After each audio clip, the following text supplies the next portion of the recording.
ಕಾವೇರಿ 2 ತಂತ್ರಾಂಶದ ಪ್ರಾತ್ಯಕ್ಷಿಕೆಗಳಿಗೆ ತಮ್ಮೆಲ್ಲರಿಗೂ ಸ್ವಾಗತ. ಇವತ್ತಿನ ವಿಡಿಯೋದಲ್ಲಿ ಕಾವೇರಿ 2 ತಂತ್ರಾಂಶದಲ್ಲಿ ಹೊಸ ಫರ್ಮ್ ಹೇಗೆ ರಿಜಿಸ್ಟ್ರೇಷನ್ ಮಾಡೋದು ಅನ್ನೋದನ್ನ ತಿಳ್ಕೊಳ್ಳೋ ಪ್ರಯತ್ನ ಮಾಡೋಣ. ಕಾವೇರಿ 2 ತಂತ್ರಾಂಶಕ್ಕೆ ಲಾಗಿನ್ ಮಾಡಿಕೊಂಡ ನಂತರ ಇಲ್ಲಿ ಸ್ಟಾರ್ಟ್ ನ್ಯೂ ಅಪ್ಲಿಕೇಶನ್ ಅಂತ ಇರುತ್ತೆ, ಅದನ್ನ ಕ್ಲಿಕ್ ಮಾಡಬೇಕು. ಇಲ್ಲಿ ಫರ್ಮ್ ರಿಜಿಸ್ಟ್ರೇಷನ್ ಅಂತ ಇರುತ್ತೆ, ಅದನ್ನ ಕ್ಲಿಕ್ ಮಾಡಬೇಕು.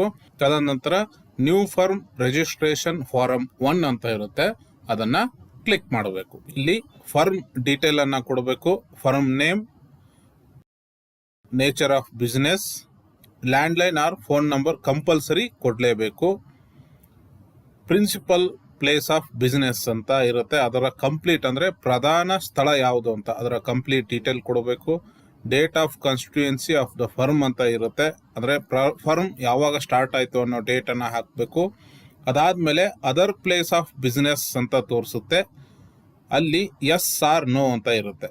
ಎಸ್ ಅಂತ ಇದ್ದರೆ ಕ್ಲಿಕ್ ಮಾಡಿಕೊಂಡು ಬೇರೆ ಯಾವ ಸ್ಥಳದಲ್ಲಿ ನಿಮ್ಮ ವ್ಯವಹಾರ ಇದೆ ಅನ್ನೋದನ್ನ ಇಲ್ಲಿ ಕಂಪ್ಲೀಟ್ ಆಗಿ ಅಡ್ರೆಸ್ ಮಾಡಬೇಕು. ನಂತರ ಡ್ಯೂರೇಷನ್ ಆಫ್ ಫರ್ಮ್ ಅಂತ ಬರುತ್ತೆ, ಆಟ್ ವಿಲ್ ಆರ್ ಪರ್ಟಿಕ್ಯುಲರ್ ಪಾರ್ಟ್ನರ್ಶಿಪ್ ಅಂತ ಇರುತ್ತೆ. ಪರ್ಟಿಕ್ಯುಲರ್ ಪಾರ್ಟ್ನರ್ಶಿಪ್ ಅಂತ ತಗೊಂಡಾಗ ಪರ್ಟಿಕ್ಯುಲರ್ ಡೇಟ್ ಅನ್ನ ಮೆನ್ಷನ್ ಮಾಡಬೇಕಾಗ್ತದೆ, ಅಂದ್ರೆ ಎಷ್ಟು ವರ್ಷಗಳ ಕಾಲ ಅಲ್ಲಿ ಚಾಲ್ತಿಯಲ್ಲಿ ಇರ್ತದೆ ಅಂತ.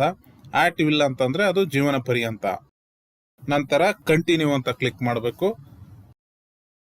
ಪಾರ್ಟ್ನರ್ ಡೀಟೇಲ್ಸ್ ಅಂತ ಇರ್ತದೆ. ಪಾರ್ಟ್ನರ್ 1 ಅವರ ಪೂರ್ವಾಂಕಿತ ಹೆಸರು, ಮಧ್ಯದ ಹೆಸರು, ಕೊನೆಯ ಹೆಸರು. ಇಲ್ಲಿ ಸಂಬಂಧಗಳನ್ನು ಸೂಚಿಸಬೇಕಾಗ್ತದೆ.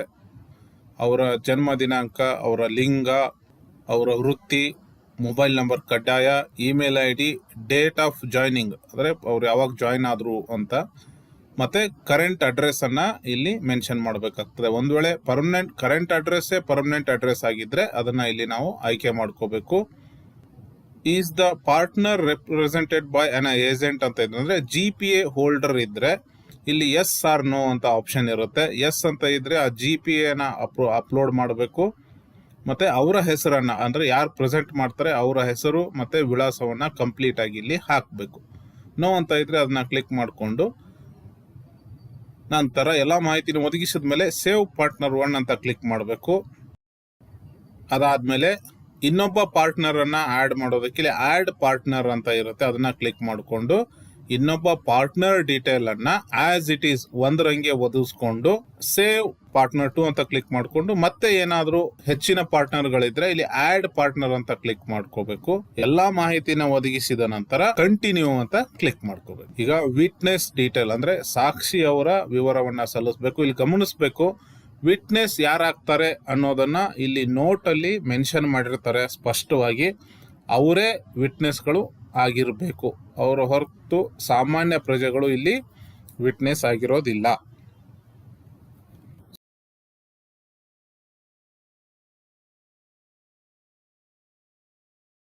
ವಿಟ್ನೆಸ್ ಅವರ ಮಾಹಿತಿಯನ್ನ ಒದಗಿಸಬೇಕಾದ್ರೆ ಈ ವಿಟ್ನೆಸ್ ಯಾರನ್ನ ರಿಪ್ರೆಸೆಂಟ್ ಮಾಡ್ತಾರೆ ಅನ್ನೋದನ್ನ ಇಲ್ಲಿ ಸೆಲೆಕ್ಟ್ ಮಾಡಬೇಕು. ಒಬ್ಬರೇ ವಿಟ್ನೆಸ್ ಇಬ್ಬರನ್ನು ಗುರುತು ಮಾಡಬಹುದು, ಇಲ್ಲ ಒಬ್ಬೊಬ್ಬರನ್ನ ಕೂಡ ಆಡ್ ಮಾಡಬಹುದು. ಅವರ ಹೆಸರು, ಅವರ ಸಂಪೂರ್ಣ ವಿಳಾಸ, ಅವರ ಡೇಟ್ ಆಫ್ ಬರ್ತ್, ಅವರ ಲಿಂಗ ಯಾವುದು ಅನ್ನೋದನ್ನ ಮೆನ್ಷನ್ ಮಾಡಬೇಕು.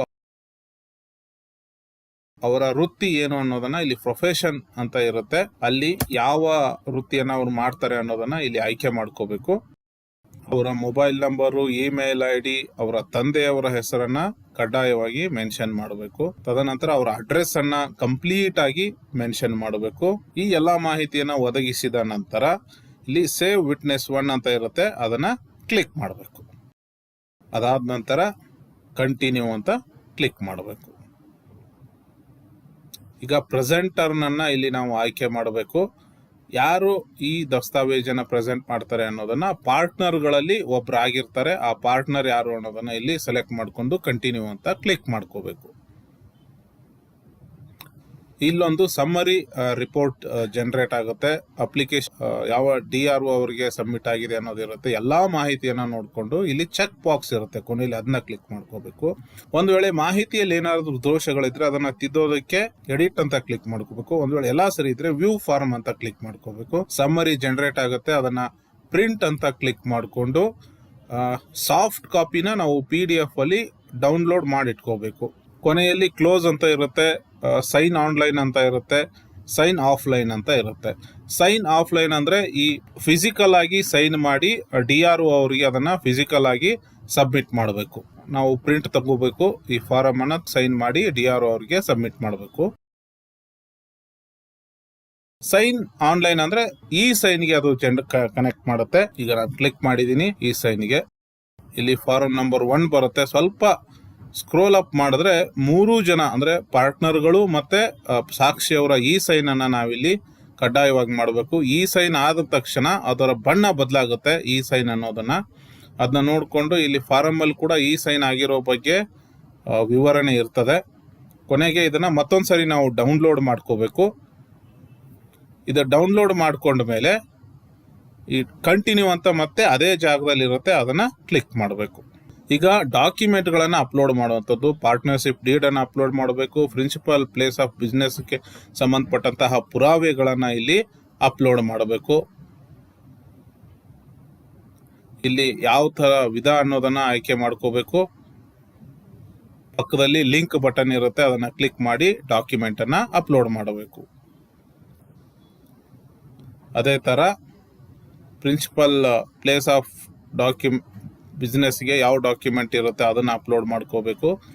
ಅದೇ ಥರ ಆಗಿ ಪಾರ್ಟ್ನರ್ಗಳ ಸಂಬಂಧಪಟ್ಟಂತಹ ಡಾಕ್ಯುಮೆಂಟ್ಗಳು, ಐಡೆಂಟಿ ಪ್ರೂಫ್, ಅಡ್ರೆಸ್ ಪ್ರೂಫ್, ವಿಟ್ನೆಸ್ಗೆ ಸಂಬಂಧಪಟ್ಟಂತಹ ಐಡೆಂಟಿ ಪ್ರೂಫ್ ಮತ್ತು ಅಡ್ರೆಸ್ ಪ್ರೂಫ್ಗಳು, ಅಡಿಷನಲ್ ಸಪೋರ್ಟಿಂಗ್ ಡಾಕ್ಯುಮೆಂಟ್ಸ್ಗಳು ಏನಾದ್ರು ಇದ್ದರೆ ಇಲ್ಲಿ ಲಿಂಕ್ ಬಟನ್ ಇರುತ್ತೆ, ಅದನ್ನು ಕ್ಲಿಕ್ ಮಾಡಿಕೊಂಡು ಸಂಬಂಧಪಟ್ಟಂತಹ ಎಲ್ಲ ಡಾಕ್ಯುಮೆಂಟ್ಗಳನ್ನು ಅಪ್ಲೋಡ್ ಮಾಡಿದ ನಂತರ ಇಲ್ಲೊಂದು ಚೆಕ್ ಬಾಕ್ಸ್ ಇರುತ್ತೆ. All document and forms should be filled and duly signed by the applicant ಅಂತ ಇರುತ್ತೆ. ಆ ಚೆಕ್ ಬಾಕ್ಸ್ ಅನ್ನ ಕ್ಲಿಕ್ ಮಾಡಿಕೊಂಡು ನಂತರ ಕೊನೆಯಲ್ಲಿ ಸಬ್ಮಿಟ್ ಅಂತ ಇರುತ್ತೆ, ಅದನ್ನ ಕ್ಲಿಕ್ ಮಾಡ್ಕೋಬೇಕು. ಈಗ ಅಪ್ಲಿಕೇಶನ್ ಜಿಲ್ಲಾ ನೋಂದಣಾಧಿಕಾರಿಯವರ ಪರಿಶೀಲನೆಗೆ ಹೋಗಿರುತ್ತೆ, ಅದರ ಡೀಟೇಲ್ ಇಲ್ಲಿ ಇರ್ತದೆ. ಸೊ ಅವರು ಪರಿಶೀಲಿಸಿದ ನಂತರ ಅರ್ಜಿಯ ಮುಂದಿನ ಹಂತ ಪೇಮೆಂಟ್ಗೆ ಸಂಬಂಧಪಟ್ಟದ್ದಂತ ಇರ್ತದೆ. ಇಲ್ಲಿ ಹೋಮ್ ಪೇಜಿಗೆ ಬಂದಾಗ ಇಲ್ಲಿ ಫರ್ಮ್ ರಿಜಿಸ್ಟ್ರೇಷನ್ ಅಂತ ಇರುತ್ತೆ, ಅಲ್ಲಿ ಅಪ್ಲಿಕೇಶನ್ ಸ್ಟೇಟಸ್ ಅಂತ ಇರುತ್ತೆ, ಅಲ್ಲಿ ನಾವು ಏನಿದೆ ಅನ್ನೋದನ್ನ ನೋಡಬಹುದು. ಇನ್ನಷ್ಟು ಉಪಯುಕ್ತ ಮಾಹಿತಿಗಳಿಗಾಗಿ ನಮ್ಮ ಇಲಾಖೆಯ ಸಾಮಾಜಿಕ ಜಾಲತಾಣಗಳನ್ನ ಫಾಲೋ ಮಾಡಿ, ಲೈಕ್ ಮಾಡಿ, ಶೇರ್ ಮಾಡಿ, ಕಾಮೆಂಟ್ ಮಾಡಿ ಮತ್ತು ಸಬ್ಸ್ಕ್ರೈಬ್ ಮಾಡಿ. ಧನ್ಯವಾದಗಳು.